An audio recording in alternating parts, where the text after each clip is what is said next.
오늘 함께 나눌 말씀의 제목은 빌닷의 세 번째 발언입니다. 마지막 발언이죠. 욥기에서의 이제 빌닷의 마지막 발언입니다. 빌닷의 세 번째 발언 소제목으로는 혼미한 자의 혼미한 말이라는 소제목으로 하나님 말씀 함께 나누겠습니다. 이 혼미하다는 것은 무슨 말일까요? 혼미하다, 정신이 혼미하다, 또는 이 창세기식으로 얘기하자면 혼돈하다라고 할 수 있겠죠. 혼돈한 상태, 질서가 없는 상태입니다. 그 내면에 질서가 없는 상태죠. 왜 질서가 없느냐? 빛이 없기 때문입니다. 창세기를 보시면 그 얼굴 예수 그리스도의 광채의 빛이 비춰지곤 하자 그 빛 대신 예수님의 빛이 그 흑암 가운데 비춰지게 되자 질서가 찾아오게 됩니다. 그러니까 혼돈하다라는 것은 빛이 없다는 것입니다. 빛이 비춰지지 못하고 있는 부분들이 우리의 삶 속에 있을 때에 우리는 혼미한 생각을 하게 되고 혼미한 말을 하게 되죠. 오늘 이 수아 사람 빌닷의 말이 그렇습니다. 전형적으로 혼미한 사람의 말입니다. 그래서 이 말을 통하여서 우리 말 속에, 우리의 생각 속에 혼미한 부분이 없는지를, 또 우리가 대화 나누는 사람들의 삶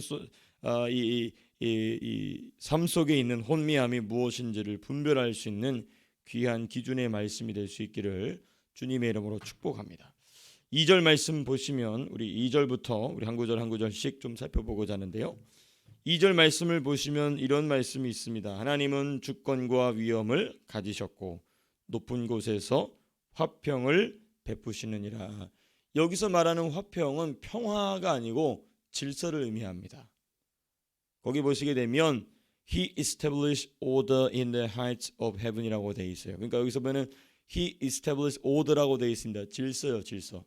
그러니까 여기 한국어로는 화평으로 번역이 되어 있는데 다른 영어 버전이나 또 다른 한국어 버전을 보게 되면 전부 질서라는 개념을 이야기하고 있습니다. 그러니까 하나님은 높은 곳에서 질서를 베푸시는 분이시다. 하나님께서 질서를 베푸실 때 무엇을 가지고 질서를 베푸시느냐면 그 앞에 중요한 두 단어가 나와 있죠. 주권과 위엄을 가지고, 이 주권은 쉽게 얘기하면 하나님 마음대로 하신다는 겁니다. 하나님 뜻대로 하신다는 것이죠. 하나님께서는 질서를 높은 곳에서부터 세우시는데 무엇을 가지고? 하나님 마음대로 하신다는 것입니다. 하나님 뜻대로, 그렇죠?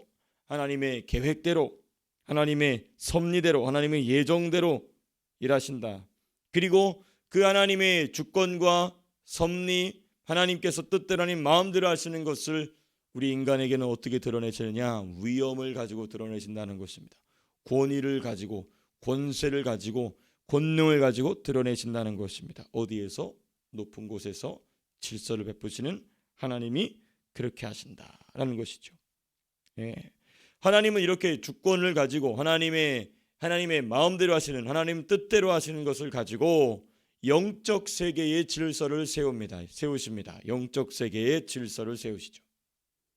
그리고 그 영적 세계의 질서가 어디에 반사체로서 드러나게 되냐면 우리 현상 세계에, 우리가 살아가고 있는 이 물질 세계에 드러나게 됩니다. 나타나게 됩니다.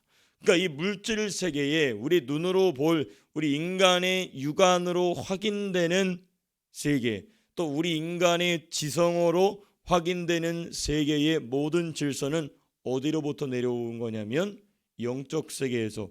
그럼 마귀가 저렇게 발악을 하고 발광을 하면서 일하는 것 역시 어디서 나온 거다? 영적 세계. 그 욥기가 그거 내용이지 않습니까? 천상회의에서 결정이 되니까 사탄의 활동이 결정이 되죠. 동일합니다. 영적 세계의 움직임 없이 이 물질 세계의 움직임은 없다. 아주 중요한 이야기를 이 빌닷이 하고 있습니다. 자, 그런데 빌닷이 이 이야기를 왜 하느냐? 이게 중요하겠죠. 이런 얘기는 빌닷이 아니더라도 우리가 성경 전체를 통하여서 충분히 찾아볼 수 있는 내용입니다. 빌닷의 의도는 뭐냐? 그런데 이 높은 곳에서 질서를 베푸시는 하나님의 질서를 누가 깨고 있느냐? 욥이 깨고 있다는 것입니다. 지금 그 이야기를 하고 있는 거예요. 2절에 하나님이 주권과 위엄을 가지고 높은 곳에서 질서를 세우시는데 감히 욥, 당신이 누구인데 하나님의 질서를 깨느냐라고 이야기하고 있는 것입니다. 누가 지금 질서를 깨고 있는데? 본인들이 질서를 깨고 있는데 욥이 하나님의 질서를 깨고 있다라고 지금 욥을 비난하고 있는 것입니다. 그리고 나서 이제 계속해서 이제 우리 이 빌닷의 말이 진행이 됩니다. 빌닷의 말을 보시게 되면 무슨 말이 있느냐? 3절, 우리 3절 보시면 이런 표현이 있습니다. 그의 군대를 어찌 계수할 수 있으랴? 그가 비추는 광명을 받지 않은 자가 누구냐? 이 말 중요한 말입니다. 수없는 군대와 하나님의 광명에 대한 말씀이 3절에 지금 빌닷이 언급하고 있습니다. 군대는 누구냐면 어떤 존재들이면 하나님의 천사들을 의미합니다. 하나님의 천사들. 그리고 광명은 하나님으로부터, 하나님 자체, 하나님의 존재 자체로부터 터져 나오고 있는, 흘러나오고 있는, 비추어주고 있는 이 빛입니다. 두 표현은 모두 무엇이냐면 하나님이 높은 곳으로부터 질서를 베푸실 때 사용하시는 실제적 도구들입니다.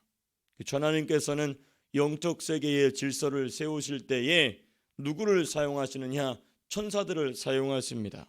천사들을 여러 가지 방면으로 하나님께서 원하시는 질서를 세우는데요.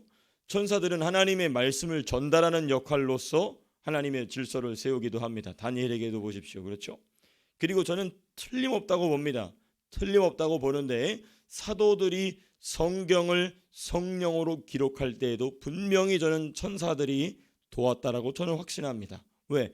다니엘에게도 그랬고 또 누굽니까? 아브라함에게도 천사가 찾아왔고, 아브라함이 성경을 기록한 것은 아니지만 아브라함에게 나타난 천사의 역사를 누가 기록했냐면 모세가 기록했거든요. 이와 같이 하나님의 영감된 성경을 기록할 때에도 천사들이 분명히 도왔다. 또 우리 눈에는 보이지 않는 영적인 싸움을 수행하는 자들이 또 누구냐면 천사들입니다. 대표적으로 미가엘 천사죠. 하나님께서는 이와 같이 질서를 세우실 때 하나님의 천사들의 수종드는 것을 통하여서 질서를 세우신다. 또 동시에 하나님의 빛은 곧 예수의 빛인데 태초의 천지 창조로부터 한 사람의 영적 재창조까지 곧 거듭남이죠. 예수의 빛이 없으면 이 일은 일어나지 않는 것입니다. 그러니까 여러분 이 요한복음이 사도 요한이 이걸 깨달은 겁니다. 천지를 창조할 때 그 빛이, 그 동일한 빛이 각 사람 가운데 찾아와서 비춰질 때 그 내면에 재창조가 일어난다는 것입니다. 거듭남의 역사가 일어난다는 것이죠. 그러니까 우리가 예수 믿는다는 게 이게 보통 일이 아닌 겁니다. 태초에 빛이 있으라 하실 때 말씀하셨던 그 빛이 우리 안에 들어와 있는 것입니다. 그런데 우리는 여기서 무엇을 발견하게 되냐면 빌닷이 어느 정도나 깊이까지 이 진리를 알고 있느냐를 우리는 이 3절을 통해서 발견하게 되는 것입니다. 자, 근데 문제는 뭡니까? 이렇게 진리를 깊이 아는 게 중요한 게 아니고 이 아는 것과 신앙의 실력에는 얼마든지 큰 차이가 있을 수 있다는 것입니다. 빌닷이 혼미한 이 빛이 비춰져야 될 것은 정작 누구냐면 빌닷 본인입니다. 여기까지만 보면 야, 빌닷이 말을 참 대단하다. 말을 참 이렇게 진리를 깊이까지 알고 있느냐? 아니나 다를까 4절에서부터 이 빌닷의 혼미한 영적인 상태가 드러나기 시작합니다. 4절 보시면 이런 표현이 있어요.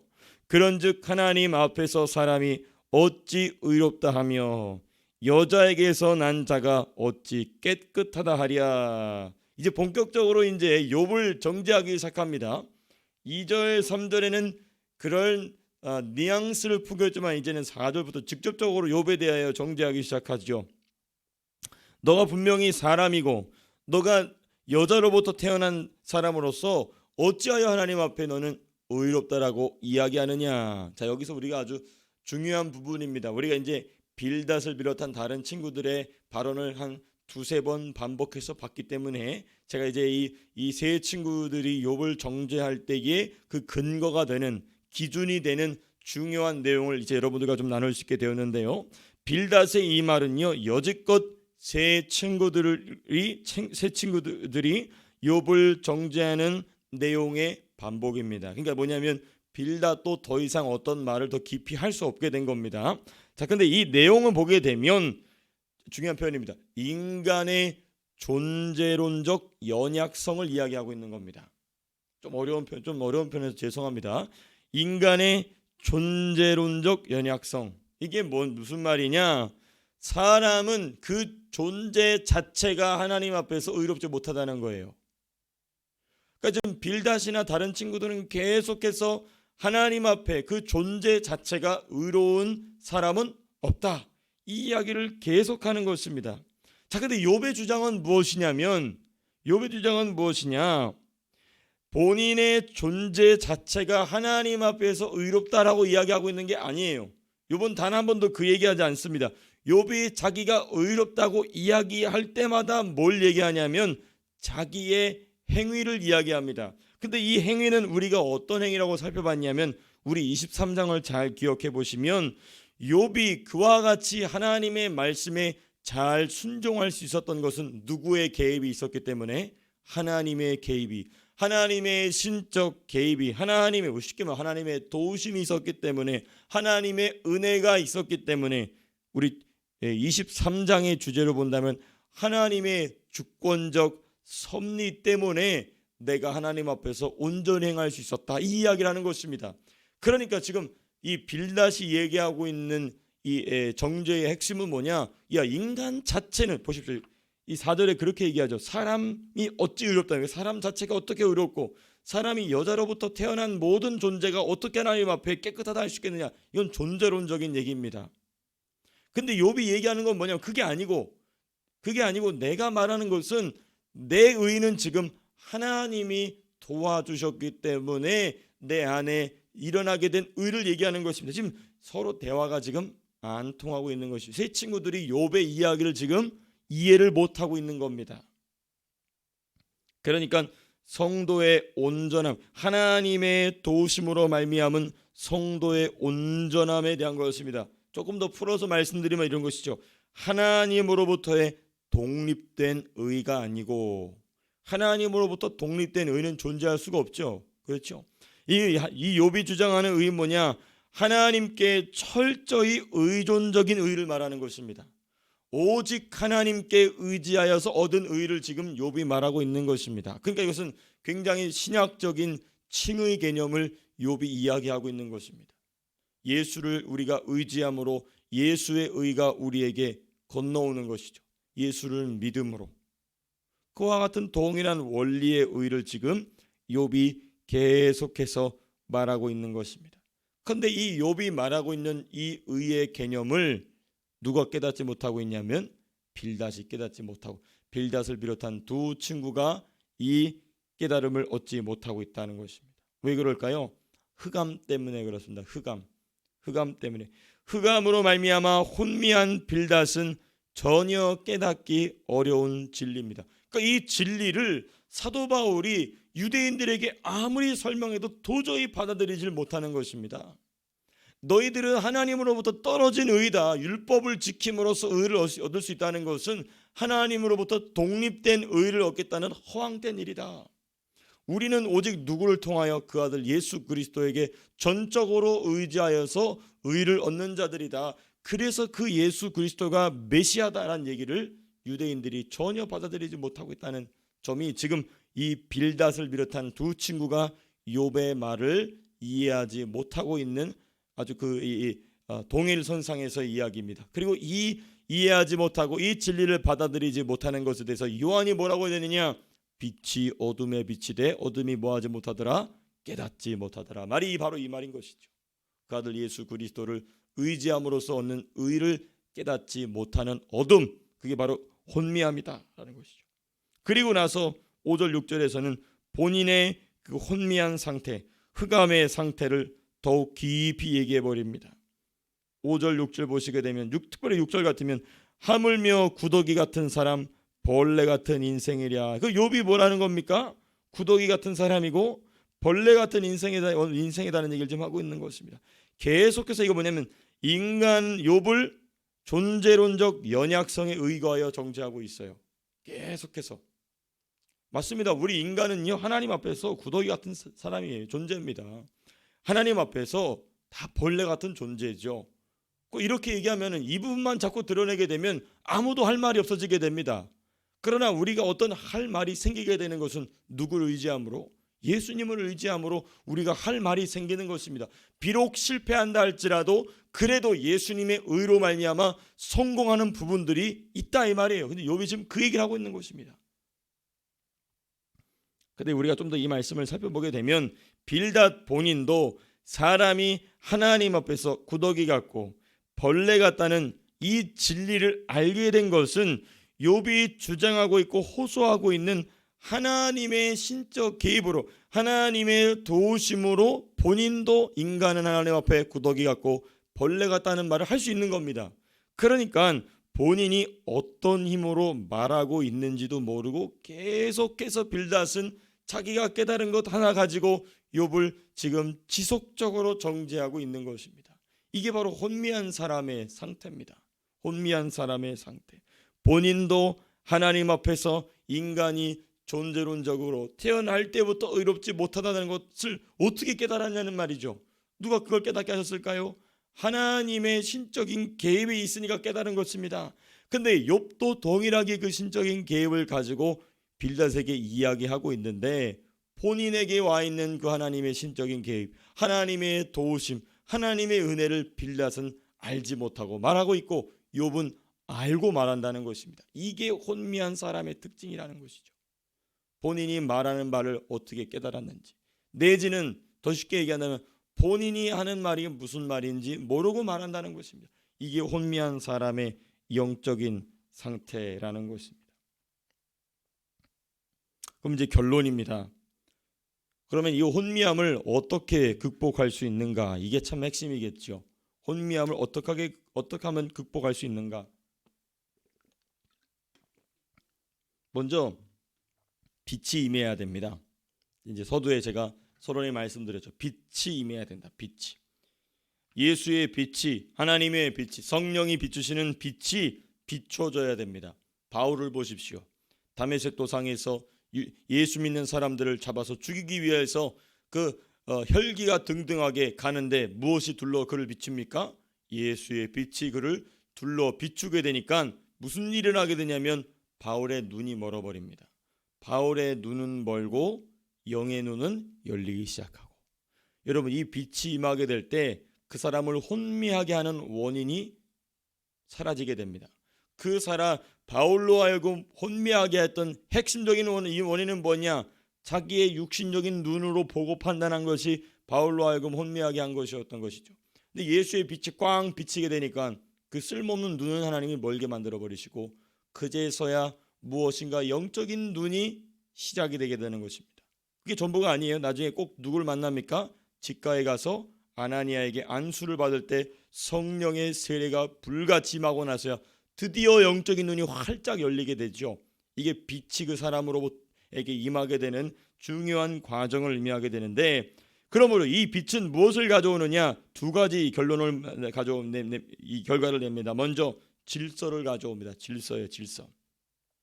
그 사람의 내면 안에 질서가 찾아오게 됩니다. 영으로 생각하고 이성으로 받아들이고 육신으로 행하게 합니다. 다시 말씀드립니다. 영으로 생각하고 그것을 이성과 감성으로 받아들이게 하고 육신으로 행하게 합니다. 이게 질서예요. 질서. 이게 영적인 질서. 그러니까 지각의 회복이죠. 영의 생각을 받아들인다는 것 자체가 지각의 지성의 회복입니다. 이 지성의 회복이라는 것은 무엇이냐? 그 사람이 막 똑똑해서 막 그게 아니고 그 사람이 내면 안에 가장 깊은 곳에 있는 그 영의 생각, 성령과 연합하고 동역하고 있는 영의 생각을 이성이 받아들이고 그 이성이 받아들인 것을 육신이 행하게 한다는 것입니다. 이게 지각의 회복이죠. 이게 질서의 회복입니다. 두 번째, 동시같이 일어난 일입니다. 흑암을 몰아내며 흑암을 몰아내며 악한 귀신들을, 마귀들을 몰아낸다는 것입니다. 악한 영들을. 이 시야의 확보이죠. 흑암이 떠나가면서 이제 시야가 확보되는 것입니다. 흑암 때문에 보이지 않던 것이 이제는 밝히 보이게 되는 것입니다. 여러분 이거 한 번도 일어난 일 아닙니다. 이제 우리 인생 속에서 점점 더 시야가 확보되어져 가야 되는 것이죠. 점점.